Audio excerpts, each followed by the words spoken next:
Our first guest tonight is an Emmy Award-winning actor, writer, and co-creator of the hit series Ted Lasso. The season 2 finale premieres Friday on Apple TV+.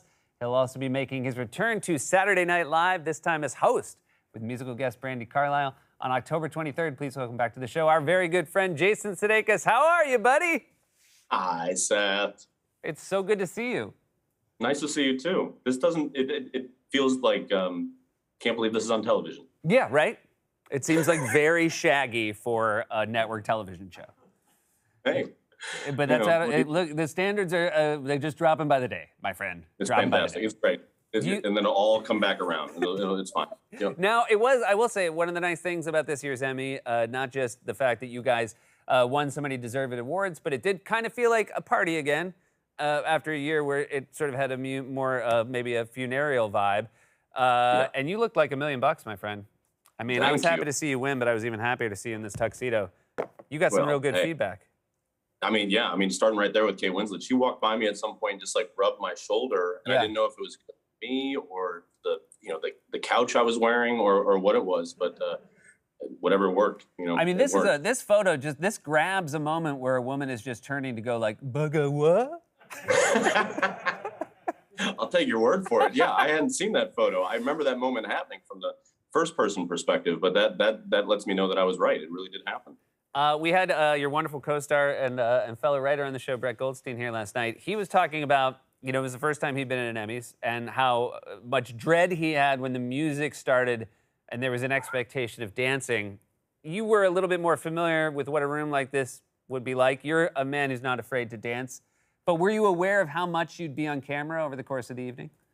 Absolutely not. No, when we got there, like our table was front and center, or at least, I mean, it was in the round, but we were like right there. And then my seat was literally right up in front, which has never been my move. I'm much more of a back of the classroom, whispering, passing notes, doing shenanigans. And it felt, a little bit like I was, mayor for a little bit, or like, some sort of, where they usually put royalty. And so, yeah, I mean, even the fact that I had to, I joked around. I was sitting at the table and the stage was behind me. And I was like, what if I just sat like this the whole time? And didn't even turn around. Just ate my little box of food.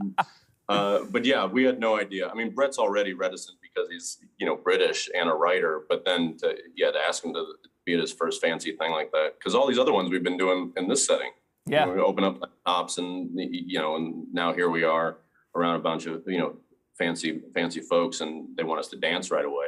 And Rita Wilson set the bar, and too high, in my opinion. Too high. It's going to be a very hard bar to for the rest of us to meet, not just for the next year's Emmys, but I think for all in the future.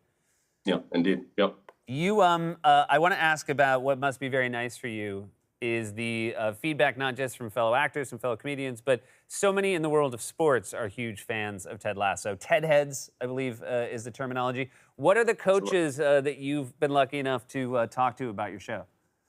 Well, I mean, early on, with Jim Harbaugh, he was helpful. I mean, I actually reached out to him because I met him, years ago when he helped us out on Detroiters, the show that that Sam and Tim did with Joe and Zach, and we've stayed in touch and asking him, hey, what do you wear on game days? Like, do you show up? Do you bring like a little duffel bag? And he's like, no, I just show up in khakis and a sweatshirt. I was like, okay, well, that's what I'm going to do. So, I feel like there's part of him that feels ownership over the character. But he's heard back from him. But then like some really fun ones were being a basketball fan, but Steve Nash and Steve Kerr.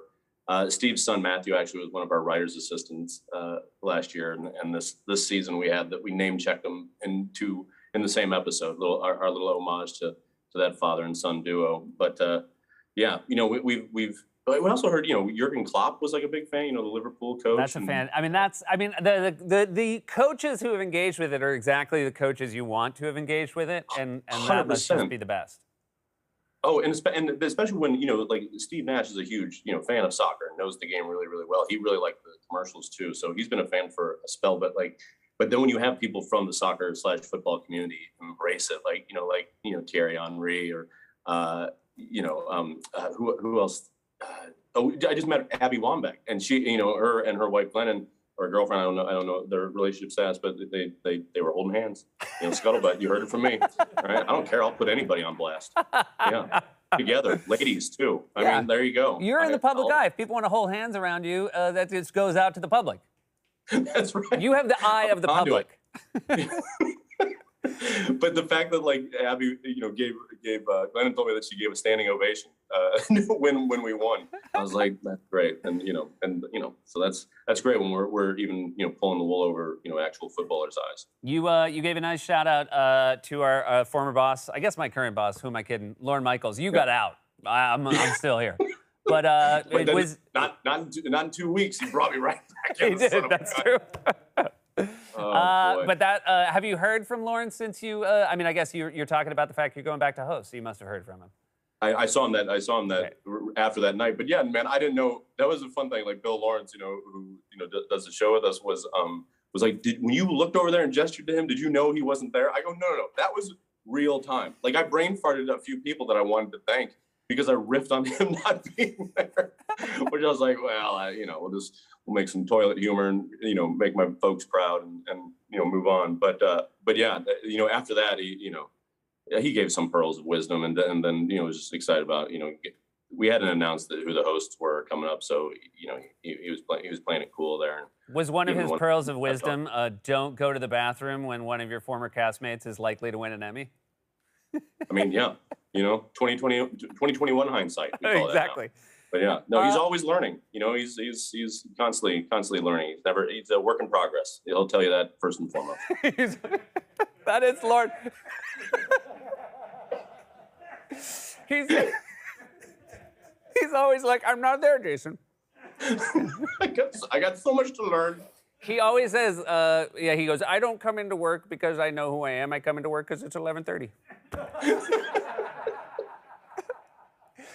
Hey, I've seen the trailer. I'm very excited about this film that I believe is out on Friday, South of Heaven. Yeah. Very not Ted Lasso. It must be fun to sort of do something noirish. 'Cause I feel like I haven't seen you do that before. I know. No, I mean, it's not really a spoiler because I won't tell you when I do it or who I do it towards, but I shoot a shotgun in this movie. Right. Yeah. Oh yeah. It's like, but no, it's great. Yeah, it's me and Evangeline Lilly, a bunch of other folks. But yeah, it's like in that style of like 70s noir, like when Walter Matthau would play like a badass in the movies in the 70s, and it's kind of like, yeah. I'm looking forward for folks to see it. It is very different than Ted Lasso, even though I have like a Southern accent in it. But yeah, there's no soccer and there's not as much hugging and forgiveness. Yeah, less rewarding arcs. I'm guessing the arcs are less rewarding.